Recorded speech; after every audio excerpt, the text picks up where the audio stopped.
4 a.m. As the people slept unawares, a nation's democratic rights were set aside by a stroke of the pen of the head of state. Within an hour, police and security forces were fanning out across the city.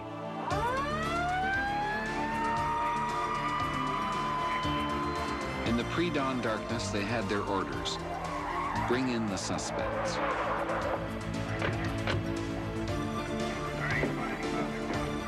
They had been given special powers, extraordinary powers.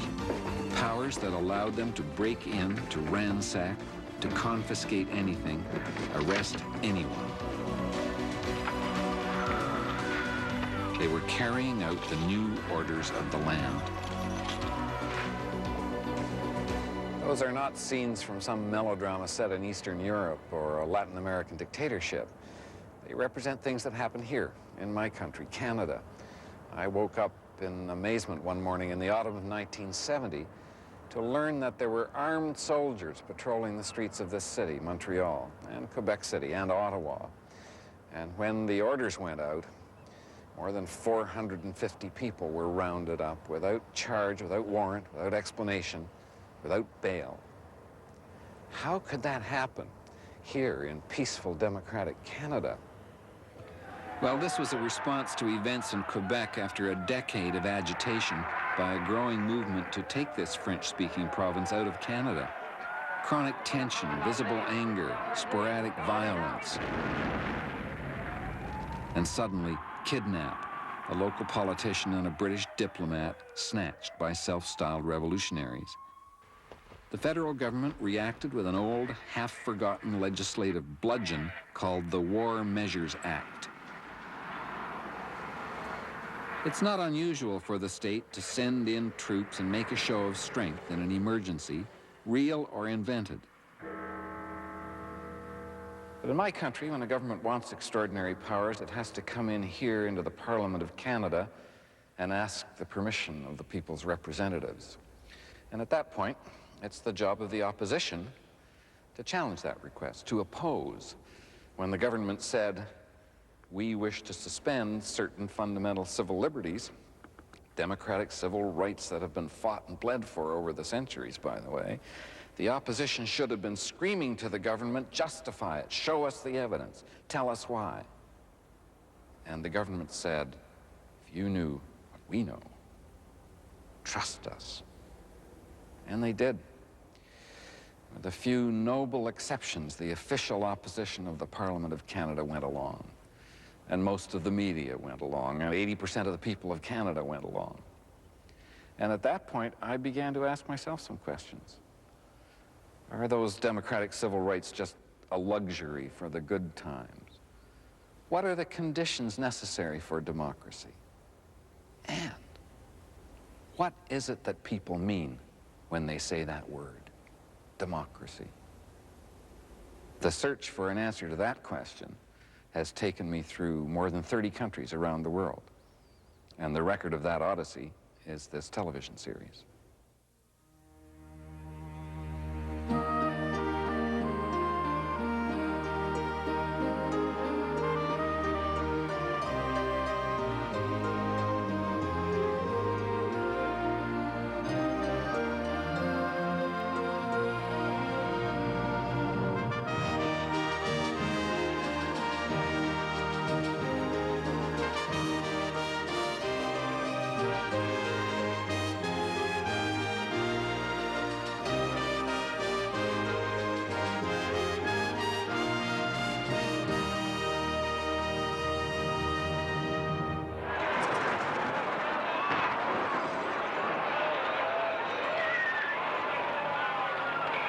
It seems that almost every night the television news reports another uprising as people struggle for democracy.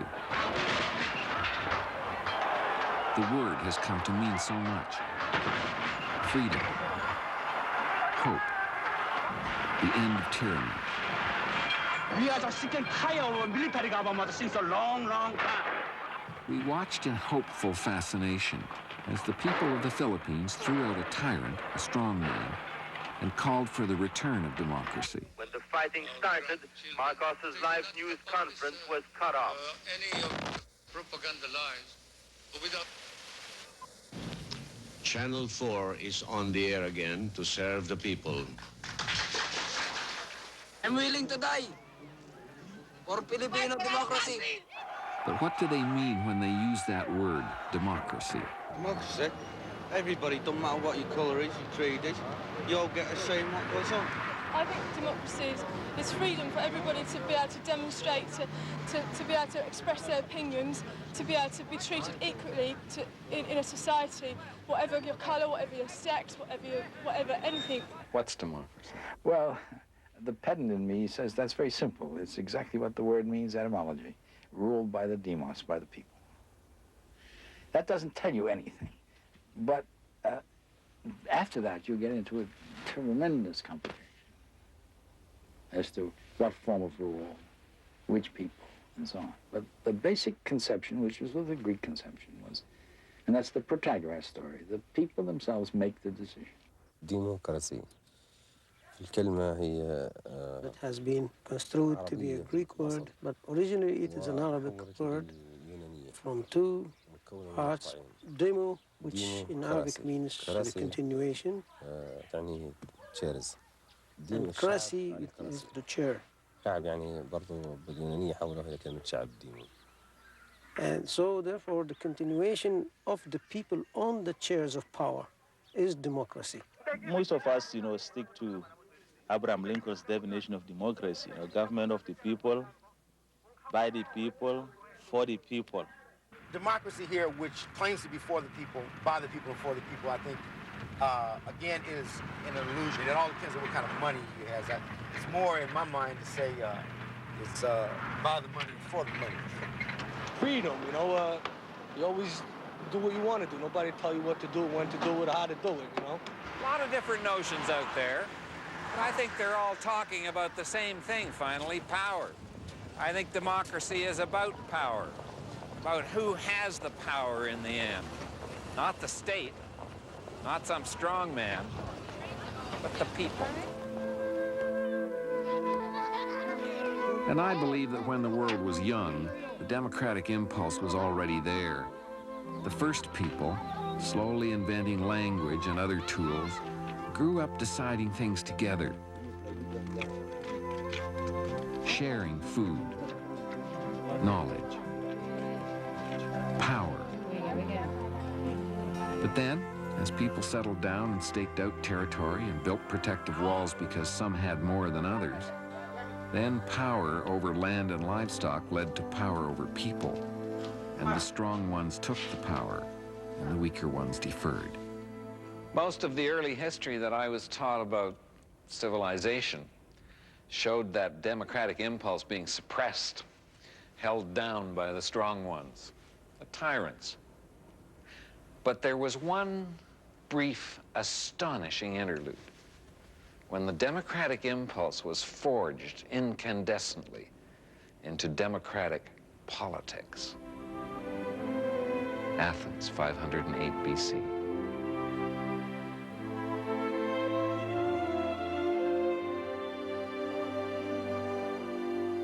A tyrant of the city named Cleisthenes did something that had never been done before.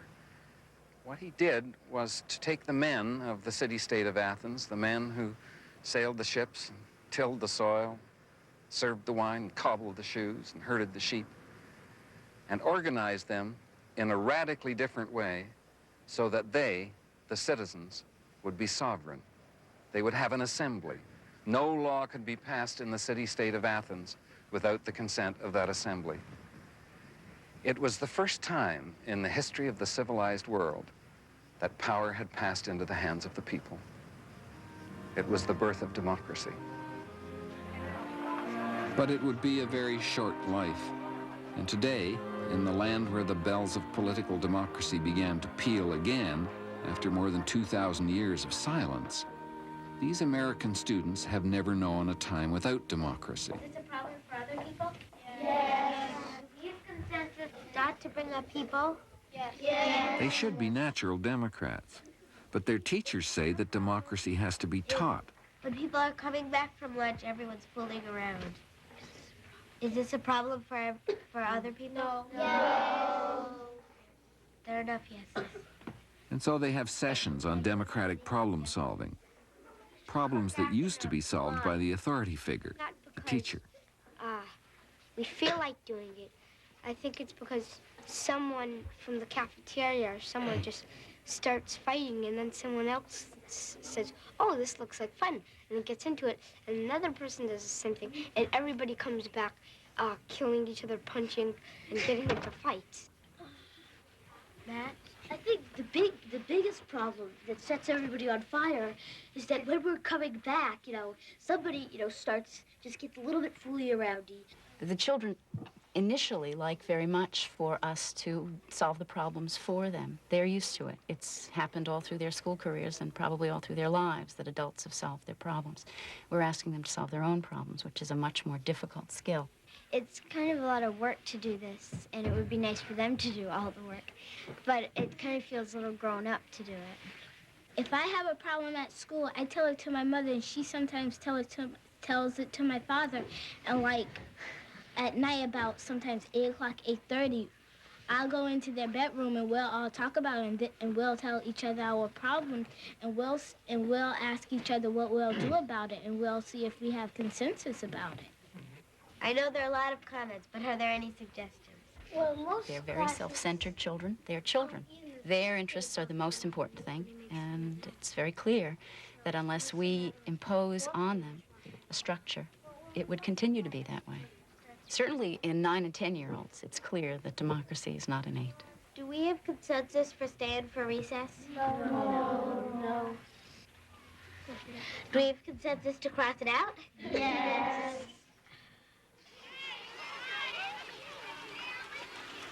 Of course, kids aren't born with the techniques of democratic problem solving, but they are born with one of the key elements of it, the impulse to stand up and say, listen, here's what I want to do. And I've seen in my own children the tension between these two things, the desire to turn their problems over to the authority, me, and the need to be the authority. Well, the great achievement of democracy is that we all become the authority together, the community, the people. And that achievement wears a different face in every democratic culture in the world.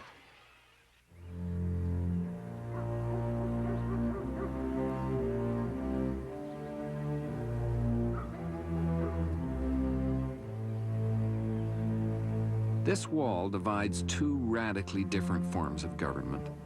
Surprisingly, both claim to be democracies. This one even uses the name. We know it as East Germany. The train is leaving, crossing over into West Germany. One of its passengers had to wait 10 years for permission to make the trip. Volkmar Goetze is leaving behind a homeland where democracy means not that people have power, but that they are taken care of by the state in every way.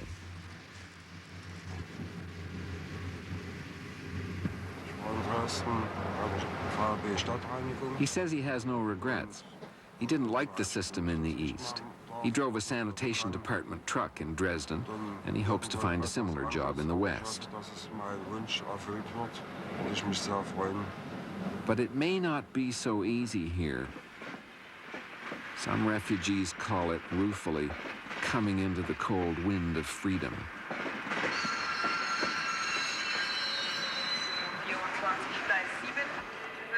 Now, instead of letting someone else worry about it, Goetze has to take charge of his own life. He's not been trained for this. Yesterday, the East German state guaranteed him a job. Today, he has to compete for one.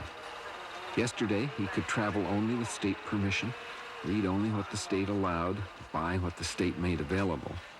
Today, as long as he has the money, he can do whatever he wants.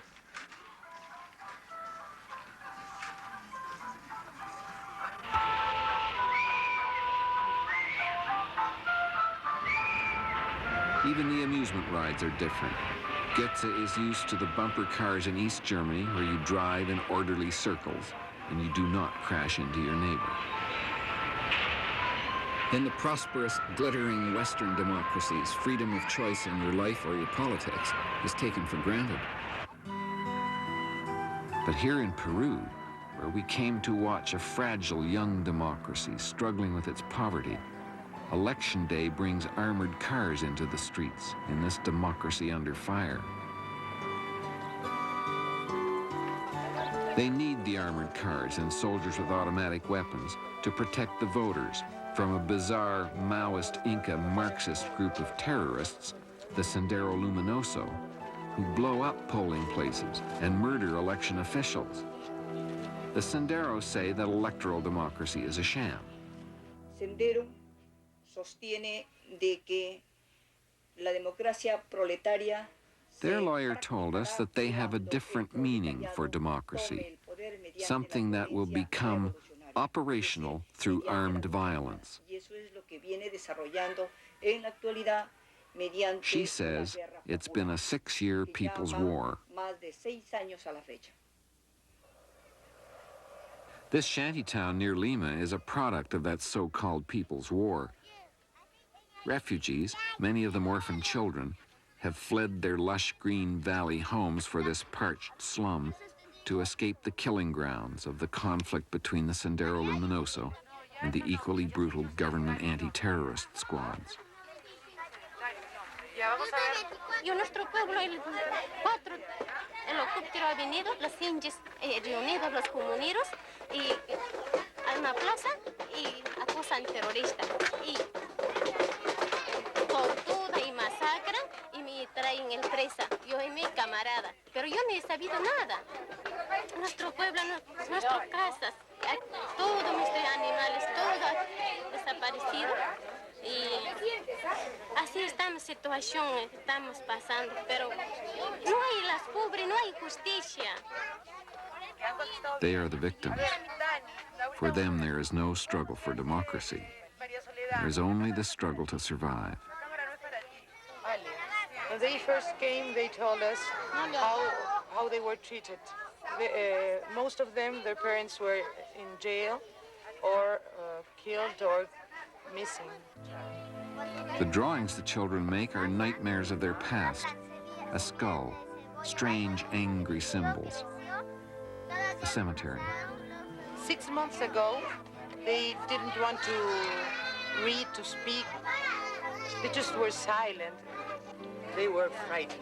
The first time we went to a park, and suddenly the police passed, a police car passed, and they were just absolutely frightened. They started to hide. What's going on? I told them, nothing's gonna happen. No, they're gonna kill us, they're gonna kill us. The violence that has plagued their country has scarred their lives. Shocked and brutalized, how can they ever grow up to feel that democracy means anything at all?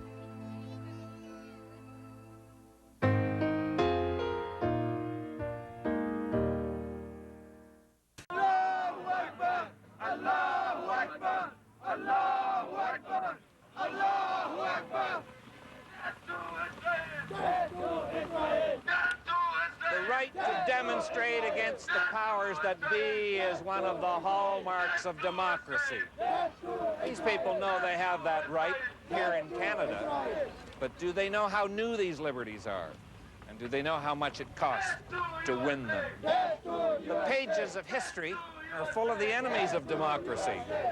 Monarchs, tyrants, colonels, generals, mullahs, dictators, the strong ones, the rule of the powerful few. Why did we put up with them for so long? Alles, was ihr seid, seid ihr durch mich. Und alles, was ich bin ich nur durch euch allein. Hitler came to power not by force but by the ballot box. Germany was a democracy in the 1930s, the Weimar Republic, with a fine constitution and guarantees of human rights. But still feeling the humiliation of their defeat in World War I and panicking as unemployment began to eat into the middle class, the German people were ready for a hero, a strong man. And the exhausted old chancellor of the Republic gave them one when he named Hitler head of government. Hitler introduced his own version of a War Measures Act and swept away democracy, to the cheers of most of the people. A strong man always has the answers. democracy keeps asking people to come up with their own. And yet, in this new democracy, the authorities have an ancient tradition of leading the people to come up with answers even before there's a problem.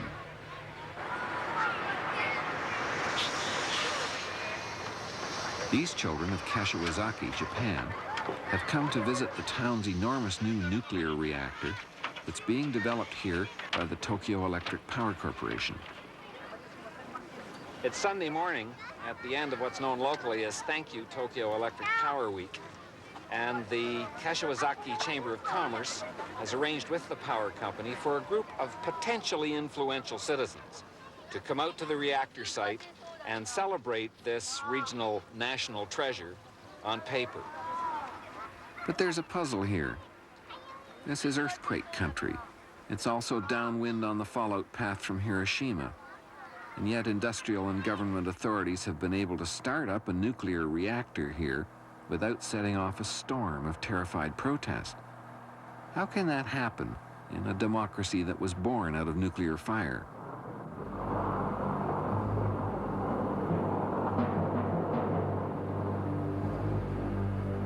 Two American nuclear bombs ended a war and the centuries-old rule of the emperors.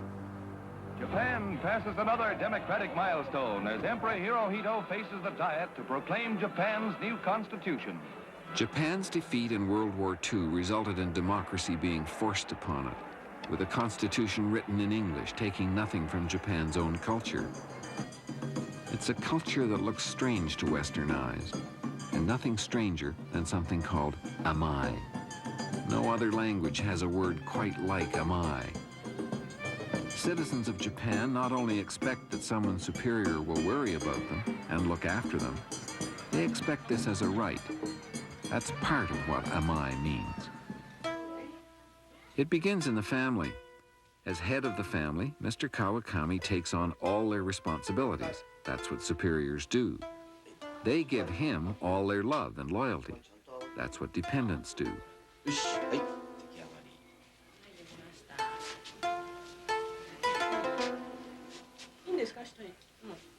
The same amai obligations extend out to the neighborhood. After the family, the Japanese first loyalty is to the neighborhood where they were born.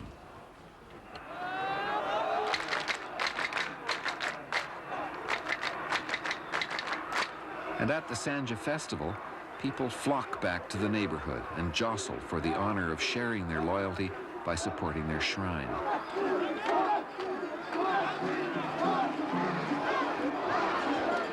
As a respected leader of the community, Mr. Kawakami is assured of his place.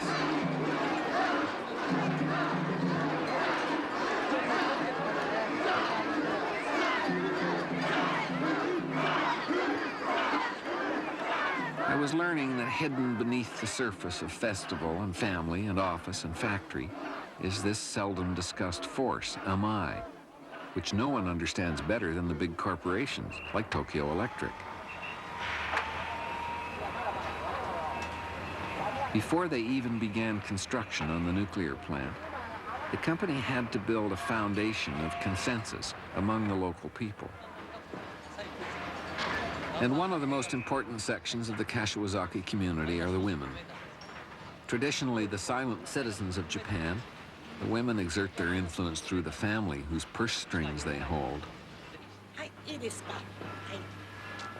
Mrs. Hashizumi voluntarily spends a lot of time convincing her neighbors of the benefits of nuclear energy. I couldn't get over how successful the company had been in convincing the community of the worth of their project. Tell me how you go about building up support in the community. でそこで私は言うんですけれども、本当に理解を得たり、その人のイエスをもらうのは理屈やデータではなくて、その人自分が気に入ってもらうことだと。They told me that company officials go and visit the farmers early before they start work at dawn. They help with the weeding. The farmer's wife will invite them in for tea. The ice is broken. A relationship develops. An amai relationship, including trust, obligation, and expectations. The Japanese way quietly recognizes that if the people's consent is not won over, their opposition can erupt, as it did here at Tokyo's new Narita airport. This has gone on for more than a decade because MI did not quietly win that consent before construction started. It doesn't fit our Western notion of open public debate leading to an agreement or to compromise.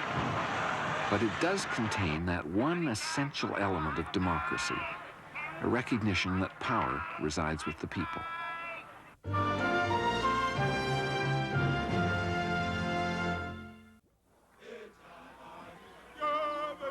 I was surprised to find that a kind of parliamentary democracy I thought we invented recently in the West has been around in Africa for a long, long time.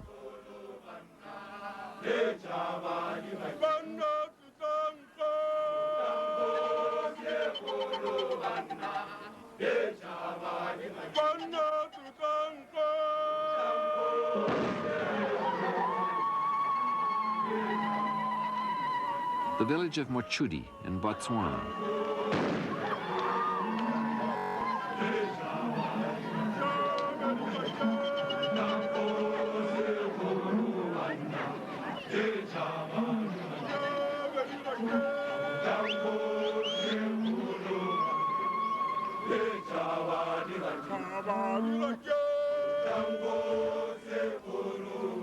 These Tswana people have a chief, but a chief who is not a strong man.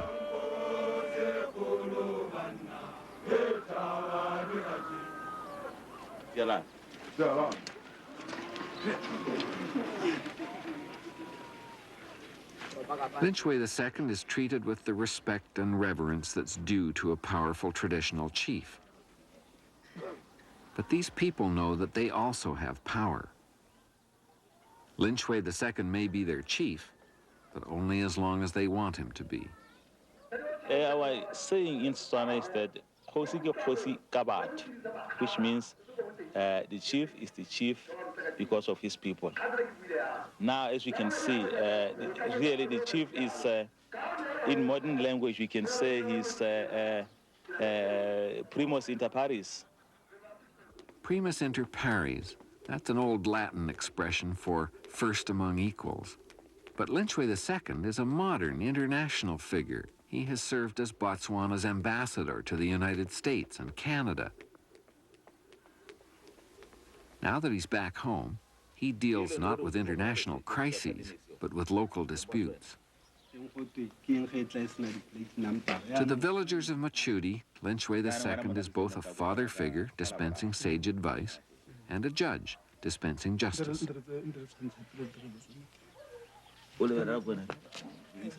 This gentleman here owes somebody the sum of 1,158 pula, and he paid with goats, 9 goats, and a beast on top. But that other man is not satisfied. He wants more from him. So he just come to find out from me what he should do. I told him that we should come on Wednesday so that I can call the other man, bring them together and hear what the other man's complaint is all about. Does your day begin like this with counseling every day? Almost every day, not every day, but almost every day, anytime. And on certain occasions known as khotla, when the entire village assembles in a sort of town meeting, the chief is called upon to preside over something that I found sublimely democratic. For centuries, the Tswana people have been gathering in the village assembly of this kind. It's known as the khotla. This is where all matters of community importance are decided. There can be a little khotla anytime the need arises, and 3 times a year, keyed to the cycle of plowing and sowing and harvesting, there are big khotlas like this one. Anyone has the right to stand up and be heard here.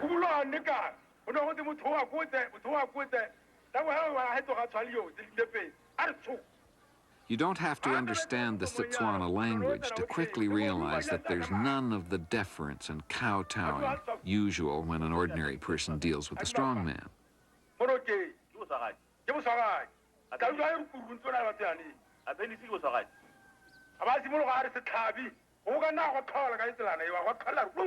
Here there's give and take. It's done openly, with tolerance. No one seems insulted by someone else's strongly held opinion.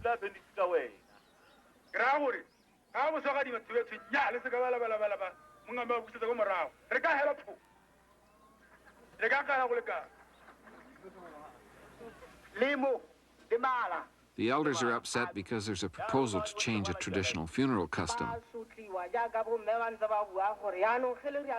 Lynchway wants to know why it means so much to them and why it shouldn't be changed.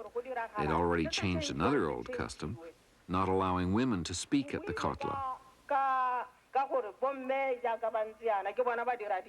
And this is not the first time. We try to change or amend our tradition. We've always done it through this forum. We have always said the system of kotla. This is where we meet to discuss our problems, to discuss the issues of the important issues of the tribe. This is our parliament. It's our court of law. It's our administrative center.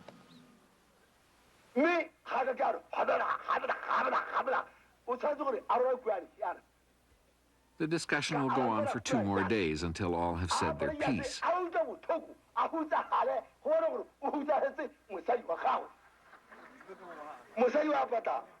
Right?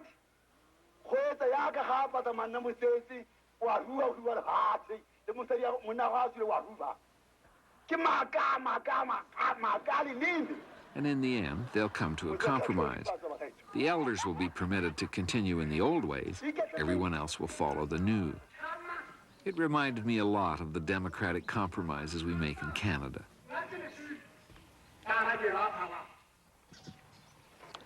It just struck me while I was watching this that if the historical speculation is correct, and the kotla has been going on as long as the Tswana have been a distinct people, which means back to the 15th century, then this kind of direct participatory democracy predates the French Revolution, predates the American Revolution. In fact, the only thing I can think of that's older than this is the ancient Athenian democracy.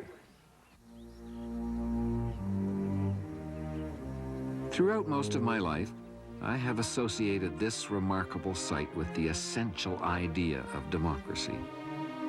And partly because of the way they appear in pictures in the history books, I thought of these buildings as being cold and bleached and remote.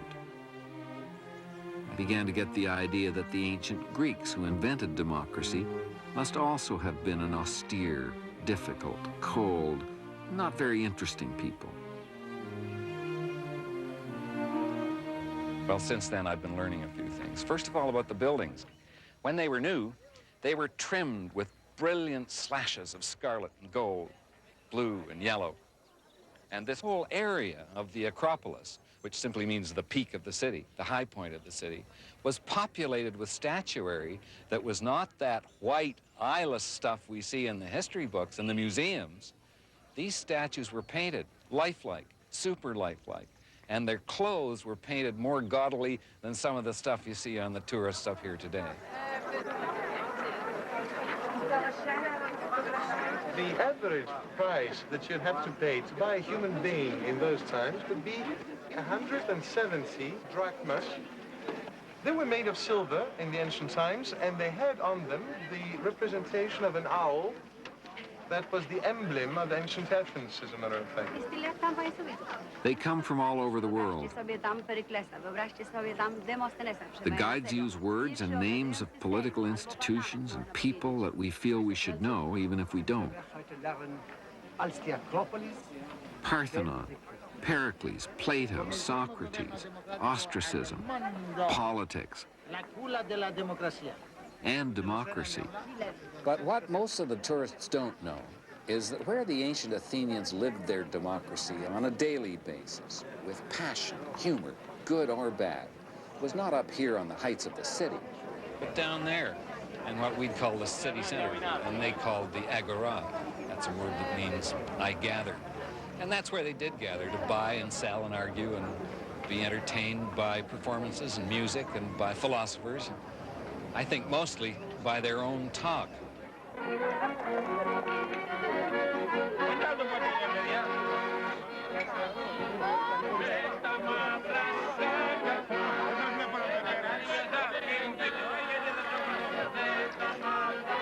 I think one reason that democracy found such fertile ground here was that the ancient Greeks were just like the modern Greeks, in that they had a passionate love of one essential element of democracy, and that's talk. They loved to pound the table and argue over a jug of wine or a piece of meat or a political idea. To test my speculation about talk in the taverns and the marketplace being a foundation of democracy, I went to see a great scholar, Sir Moses Finlay of Cambridge University. Sir Moses, you were a Brooklyn boy and became the dean of the ancient historians in the British scholarly community. Can you tell me what brought about the Athenian democracy in the first place? That's the $64,000 question. There are all kinds of answers, but they don't mean anything to me. And it's still very hard to see how anybody got the idea, which had not been heard of in this world before, and died a couple of hundred years later for a couple of thousand years, that even peasants, shopkeepers, carpenters, have a right and a capacity to participate in the decision-making process. It's an extraordinary idea. That extraordinary idea took concrete political form on a hill overlooking the Agora. Here was the world's first democratic assembly. The assembly meetings up here began early in the morning. People who lived in the outlying districts might have to walk all night to get here. Some of the local folks probably preferred hanging around in the Agora all day rather than trudging all the way up here. And so they devised a simple but effective solution for dealing with that. As soon as the signal flag went up for the start of the assembly, the police would close off all the streets leading into the Agora. And then they'd walk through the whole area, dragging a huge rope soaked in scarlet. And after that, anyone found with a trace of red on his clothes would be fined for missing the assembly. When they finally made it up here, the meeting would continue until dark, and any unfinished business would be postponed until the next meeting. They usually took place about every 10 days.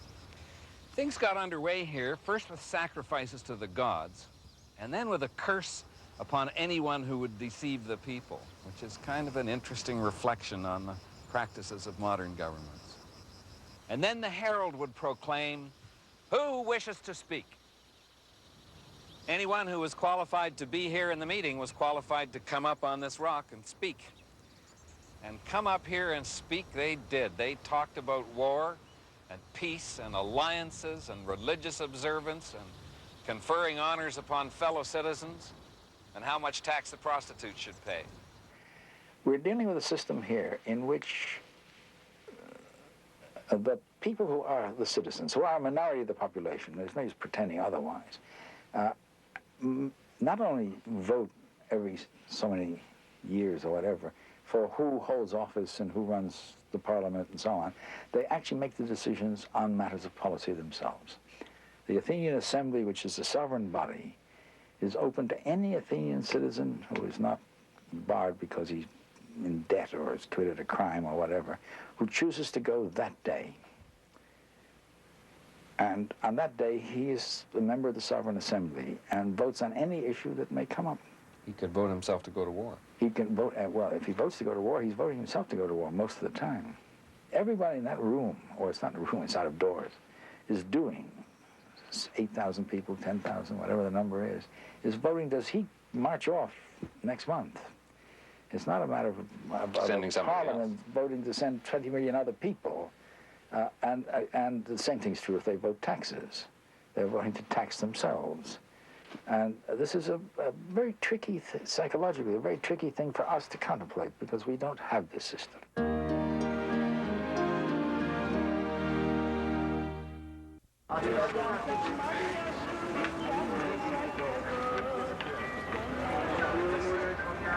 In the ancient Athenian democracy, the shoemaker could become president. So could the poet and the philosopher.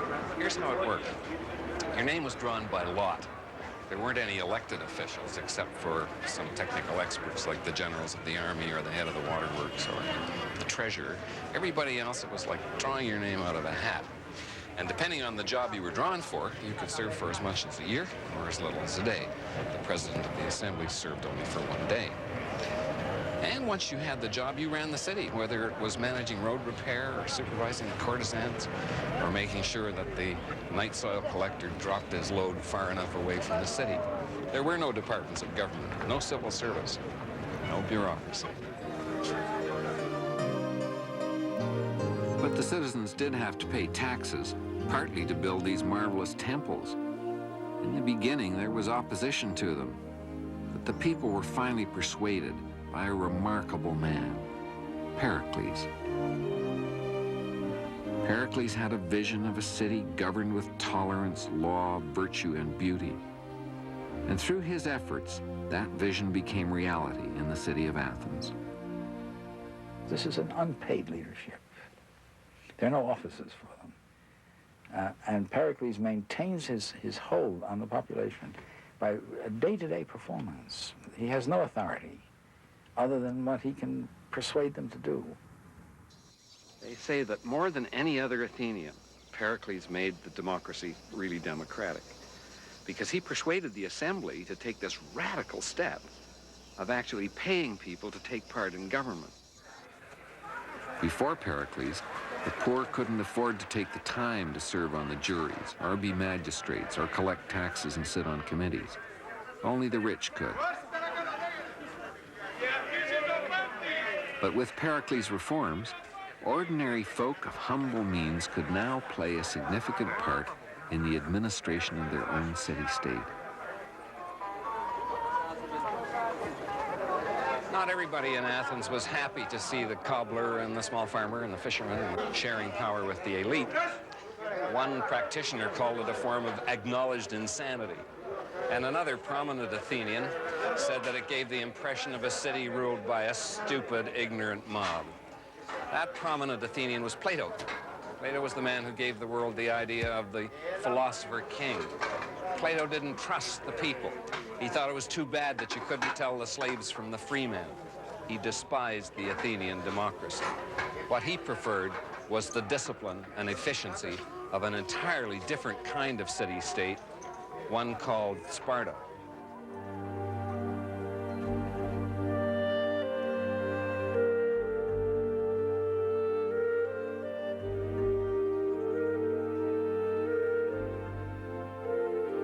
This is about what there is left of ancient Sparta.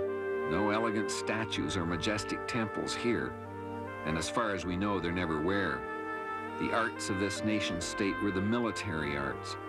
Little boys here were taken away from their parents, perhaps as early as the age of 7, and sent to live in the barracks. And later, when they would march off to war, we're told that their mothers would shout after them, "Come back victorious or come back dead." The only career for a Spartan was to be a soldier. So you might ask yourself, who did all the work around here? Slaves, that's who. 4 to 5 times as many slaves as citizens. 10,000 Spartans, 40 to 50,000 slaves. Living under a rule of terror, a Spartan citizen could kill a slave whenever he felt like it, legally. To make it legal, they formally declared war on their slaves once a year. Mind you, they were just about as tough on themselves. They submitted to a stern and uncompromising code of laws, which, by the way, were never written down. Laws that embodied this Spartan ideal of total self-sacrifice to the good of the city-state. And what was that good? To be militarily invincible. In the hills above Sparta, there is a cave that bespeaks the brutal cruelty of these people. Here, the Spartans used to throw slaves and prisoners to their death. And nearby, they abandoned their own babies who were too weak to become good Spartan soldiers. Sparta and Athens were about as different as you could get. Athens was a democracy. Sparta was not. Athens revered the arts. Sparta suppressed them. Athenians loved to talk. Sparta gave us the word laconic. So I have to ask myself, how could two such closely related people speaking the same language, living only about 200 kilometers apart, have produced such radically different civilizations? Inevitably, they ended up going to war with each other. And to fight that war, Athens built the finest naval fleet that had been seen on the Mediterranean. The sailors who manned those ships and fought in them and rowed them were the lower orders of Athens, the poor, the garlic eaters. They were the ones who had the most to gain from the Athenian democracy. They were the great democratic supporters. They not only fought for Athens and helped build its empire, but at one point, when it was under a terrible threat from within, they were the ones who saved the Athenian democracy. The sailors of Athens were off at sea when the Assembly, desperate for money to conduct its war with Sparta, actually voted to abolish democracy in exchange for Persian gold.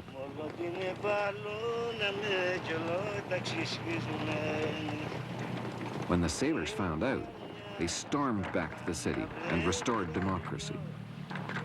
It was the poor who proved to be the real champions of democracy, because democracy gave them power. But for others working for Athens, democracy gave them nothing. There used to be an inscription at the entrance to one of these mines claiming ownership of the land and the installation and the Andropoda. Andropoda is a word that means human cattle. And that's what they considered the people who worked in here, human cattle. Sounds as if it might have been a Spartan installation, but in fact it was Athenian. It belonged to the Athenian democracy. And the people who worked in here were Athenian slaves, crawling on their hands and knees or sometimes lying flat in order to dig out the silver that was turned into this famous coin, the silver Attic owl. I think it was the sweat of the slaves toiling down those awful tunnels to produce the silver that made these coins that made the democracy possible in Athens. Because the coins bought the fleet, and the fleet bought the empire, and the empire produced a continuing flow of wealth, and more slaves, by the way, that gave the Athenian citizen the leisure he needed to sit around in the assembly and run the government of Athens, democratically. Look, you have to remember that the Athenians have to work by invention here. They have no precedent. They can't go read a book and say, what do we do in this or that situation? You mean they're making it up as they go along? They're making it up as they go along. So they're making it up as they go along, they're improvising, they're devising solutions to concrete problems, but do they have a theory, a belief? Did the Athenians believe that the many were wiser than the few, that wisdom resides with the many? They must believe it, but they don't bother saying it. It's a very curious phenomenon. There is practically no theoretical statements except anti-democratic. 508 to 323 BC. That's as long as democracy lasted here in Athens.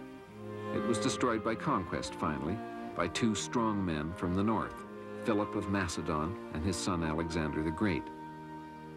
It had been a flawed democracy. Women had no power in it. It was based on a slave economy. Throughout most of it, Athens, with her imperialist ambitions, had been at war. And yet I'm convinced that only some constipated utopian perfectionist could say that it was not a democracy. It lasted almost 200 years, but it couldn't survive that conquest. And when it died, the world forgot about it for almost 2,000 years. And then some scholars began to read about it as a kind of curiosity, and some dreamers to think how nice it might be. But in the meantime, something even more important was happening. Some of the same social and economic and cultural conditions that had brought the democracy into being here in Athens in the first place were beginning to show up in parts of Western Europe and the New World. And those become the battleground for the next episode of the struggle for democracy.